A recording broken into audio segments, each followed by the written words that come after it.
Saludos querida audiencia y muchísimas gracias por acompañarnos en un nuevo episodio de Dinero, Podcast y Negocios, el podcast del financiero en el que analizamos los temas de economía, finanzas, negocios, estilo de vida también que trabajan nuestros periodistas. Hoy justo nos acompaña uno de ellos.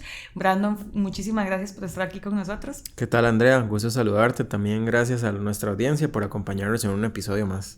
Hoy justo vamos a hablar sobre uno de esos temas a los que les hemos, y vos les has venido dando revisiones últimamente, y es el de cómo han cambiado la forma de viajar. Ya no tenemos aquellos paquetes que nos daban viajar en avión, ¿verdad? Ya no tenemos aquellos paquetes que nos daban un todo incluido, sino que ahora tenemos un menú muchísimo más ampliado y seccionado donde podemos escoger un montón de productos extra que antes dábamos por sentado. Contanos un poco, por favor. Claro, bueno, nosotros hemos venido viendo año a año con base en los datos del ICT cómo están creciendo las salidas de costarricenses al exterior, ¿verdad? Estoy seguro que muchos de los que nos están viendo tienen contactos que viajan muy frecuente o que han hecho bastantes viajes en el último tiempo, ¿verdad? Y eso tiene que ver principalmente con 2 o 3 grandes factores. El primero es que la gente después de la pandemia tenía muchas ganas de viajar, ¿verdad? Estamos mucho tiempo encerrados, entonces se genera ese efecto rebote de que, bueno, ya con más libertad, entonces quiero viajar para recuperar el tiempo perdido. Además, tenemos un tipo de cambio relativamente estable de hace 2 años que hace que los precios de los tiquetes sean atractivos.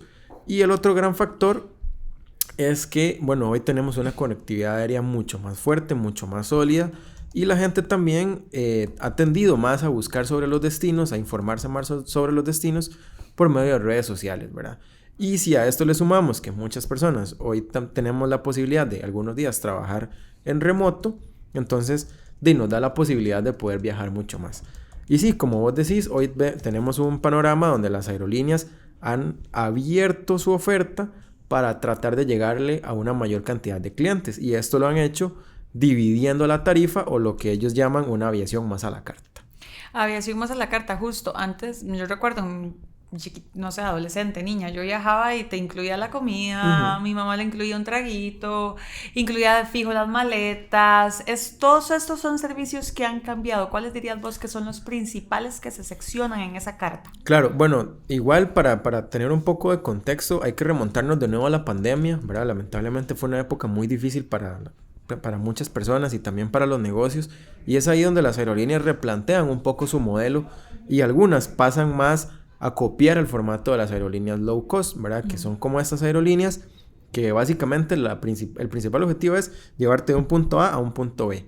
Y el cliente es el que escoge qué otros elementos agrega a su tiquete, ¿verdad? Entonces, por ejemplo, uno de los primeros cambios es que hoy vemos que más aerolíneas cobran por el equipaje, ya sea de mano o documentado. Entonces, tal vez les invito a que hagan el ejercicio. Si ustedes quieren cotizar un vuelo y se meten al sitio web de una aerolínea, probablemente les vaya a salir una tarifa básica, que es el pasaje y tu artículo personal.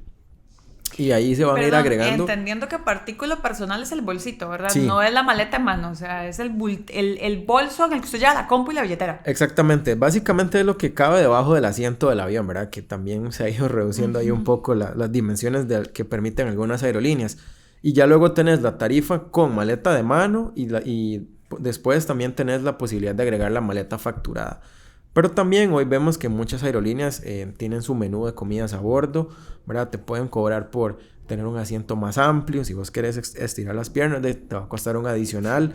Si querés ser de los primeros en abordar, también tiene un adicional, ¿verdad? Entonces se ha convertido la industria en más preparada para lo que yo quiera pagar, ¿verdad? Porque tal vez dependiendo del viaje o de los días que yo vaya a durar en el destino, entonces puedo viajar perfectamente solo con mi mochila, o si voy de compras, entonces ahí sí voy a requerir una maleta más grande. Igual pago la maleta de la facturada, digamos, para el regreso. Me voy con mi mochila y regreso y nada más pago el vuelo de regreso, ¿cierto? Exactamente, sí. Hoy las aerolíneas permiten muchísimas facilidades, incluso desde los sitios web se puede revisar, cotizar la maleta, cuánto me va a salir, o como vos decís, perfectamente yo la puedo pagar en el viaje de regreso y la compro en el país al que voy a visitar. Ok.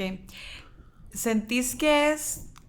¿Cómo has analizado vos también conversando con aerolíneas, con expertos en el sector, esta apertura, porque por un lado tenemos voces que señalan que esto democratiza el hecho de viajar, ¿verdad? O sea, ya no tenés que pagar precios un poco más elevados, sino que podés salir desde una base bastante cómoda que para mucha gente no lo era antes. Sin embargo, por otro lado tenemos voces que se levantan y dicen, ya no soporto viajar así, ¿Cómo te ha ido escuchando esas voces? Bueno, es interesante también porque va a depender muchísimo del destino, ¿verdad? Al que la persona quiera ir. Por ejemplo, hoy tenemos la ruta de San José, Panamá, en la que probablemente mucha gente vaya a una reunión que sea de un día para otro, entonces no necesite llevar tanto espacio. Mientras que tenemos, no sé, por ejemplo, Orlando, que es una ciudad que mucha gente va de compras y que suele quedarse más tiempo, donde sí voy a necesitar ese espacio. Entonces yo creo que la idea de las aerolíneas es, bueno, principalmente tener una fuente de ingresos fresca, ¿verdad? Que no depender solo del precio del tiquete, sino ir cobrando por esos adicionales, pero además también de cierta manera democratiza el acceso a los viajes al exterior, porque tal vez hay personas que quieren viajar, pero no tienen presupuesto para comprar muchos de estos adicionales, ¿verdad? ¿Qué tiene que haber? Un cambio cultural, como que nos acostumbremos como viajeros a manejarnos de otra forma respecto a cómo lo hacíamos antes. Creo que sí, ya es hora de cambiar un poco esa visión que teníamos antes, donde estábamos quizás muy acostumbrados a ver aerolíneas de servicio completo, ¿verdad? Donde tal vez te traían... Bueno, y esto no quiere decir que no haya actualmente, porque tenemos los vuelos transatlánticos, ¿verdad? La mayoría de viajes a Europa, donde sí, las aerolíneas, aunque sean de bajo costo, te dan tu comida, te dan... algunos beneficios, ¿verdad? Que ya están cubiertos por la tarifa. Pero esto pasa cuando son vuelos principalmente más cortos. Hablo, por ejemplo, a Panamá, Bogotá, ¿verdad? Tal vez Ciudad de México, que son vuelos no muy largos. Entonces, las aerolíneas ofrecen un precio estándar. Y a partir de ahí uno va agregando lo que quiere consumir. Vos trabajaste 2 notas que nuestra audiencia puede, por supuesto, encontrar en el financierocr.com sobre este tema de las maletas, ¿verdad? Contanos un poco sobre ambas, hacia qué se dirigían, qué producto cada una y cuáles fueron los principales descubrimientos que encontraste en las dos. Bueno, es interesante porque dividimos el tema. Lo primero que hicimos fue consultar cuánto cobraban por la maleta de mano, esa que máximo tienen que pesar 10 kilos, ¿verdad? Y en la siguiente nota lo hicimos con las maletas facturadas. Comparamos 3 rutas con 6 aerolíneas. No les voy a soplar para que entren a leer las notas. Pero en términos generales descubrimos que los precios de la maleta, desde la más pequeña, puede andar en unos $20-$30 dependiendo de la ruta. Y la más grande ronda entre los 40 o 60, ¿verdad? Dependiendo, como te decía, del destino y del día de la semana, porque hasta eso influye, ¿verdad? Normalmente cuando se cotizan vuelos para fines de semana, feriados o alguna fecha festiva, normalmente hay un pico en cuanto al precio. Incluso... Bueno, esas 2 notas que trabajaste eran una sobre maleta facturada y una sobre maleta de mano, ¿verdad? Incluso una de las recomendaciones que también hacen los expertos es compre su vuelo con tiempo, lea bien las especificaciones de cada uno. Incluso hay aerolíneas que si compras los tiquetes 3 meses antes, te sale un toque más barato que el resto. La gente tiene que acostumbrarse a estos cambios, a que nada sea igual dependiendo del servicio. Claro, de hecho, bueno, en algún momento tuve la oportunidad de conversar con el director de ventas de Avianca y me comentaba que sí, que ellos detectan que el mercado costarricense ya maduró, ya entendió el concepto de aviación a la carta, ¿verdad? Porque tal vez hay una nueva generación de viajeros que creció con esto, ¿verdad? Estamos hablando de profesionales jóvenes que, como te decía, tal vez durante la pandemia se vieron... un poco limitados en cuanto a salir del país y cuando ya empezaron a viajar ya tenían sus propios ingresos, ya crecieron, digámoslo así, en términos de viajes con estas condiciones que ofrecen las aerolíneas. Entonces sí, creo que hay un cambio de adaptación, de cultura y ya el usuario entiende que en la actualidad las aerolíneas ofertan este tipo de tarifas y que al final ellos son los que eligen qué tipo de pasaje es el que voy a comprar. Y con un cambio completo para la comunicación de las propias aerolíneas, porque Avianca ha sido una de las que más ha cambiado súper recientemente, ¿verdad? O sea, pensamos en una Volaris. Volaris entró de una vez con políticas a la carta. Avianca no las tenía. Claro, es lo que hablábamos al inicio. Debido a la pandemia, muchas aerolíneas que tal vez eran consideradas de servicio completo tuvieron que adaptarse, no solo en ese momento para no cerrar, ¿verdad? No quebrar, sino también para empezar a tener ingresos frescos. Y es ahí donde este modelo de aviación a bajo costo creo que se ha estandarizado un poco en el mercado de las rutas que actualmente operan en Costa Rica. Y una cosa muy importante como para ir cerrando con esto, no son todas. Ahorita también en la nota que les invitamos a leer, las notas de Brandon, sobre el tema, uno puede ver diferencias entre aerolínea A y aerolínea B, es como... Claro, por ejemplo, si me permitís, en el caso de Aeroméxico, por ejemplo, que fue uno de los que cotizamos, la tarifa más baja de ellos ya incluye la maleta de mano y el artículo personal, ¿verdad? Entonces, es cuestión de que la gente que está interesada se meta a buscar, eso sí, con tiempo, para que luego no se arrepientan y vean unos precios muy altos. Y lo principal es tener muy claro cuántos días voy a ir, qué actividades voy a hacer, y con base en eso también pensar qué tipo de maleta voy a necesitar. Y qué quiero y qué servicio puedo dar, porque Aeroméxico incluso te pone todavía una galleta, un juguito como para medio vuelo. Hay otras en las que eso... Exactamente, y si son muy fieles de la aviación, ahí pueden investigar, ¿verdad? Qué ofrece cada aerolínea para que no se topen sorpresas al momento del viaje.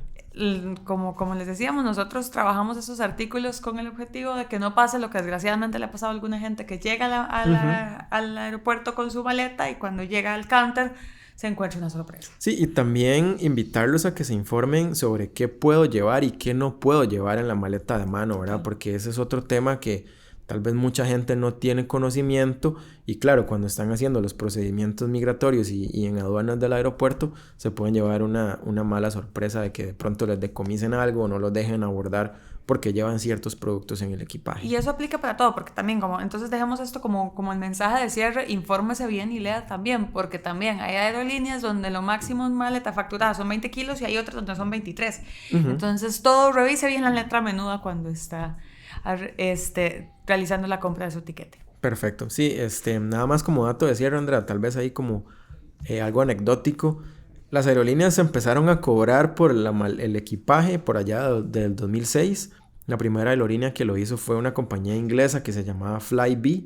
Ellos en ese momento cobraban 2 libras esterlinas por la pieza de equipaje.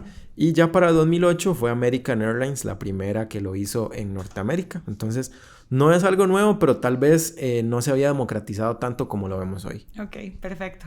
Bueno, espero que esto les haya sido de mucha utilidad para la próxima compra de vuelos. Brandon, muchísimas gracias por acompañarnos, por las investigaciones que realizas y por el espacio para informar a la audiencia. Muchísimas gracias, Andrea, y también a ustedes, la audiencia, por darnos seguimiento y acompañarnos en este podcast. Y claro, los invitamos a que busquen los reportajes que hicimos y se informen antes del viaje. Total. Los esperamos en la próxima edición de Dinero, Podcast y Negocios, y les agradecemos muchísimo el habernos acompañado en esta.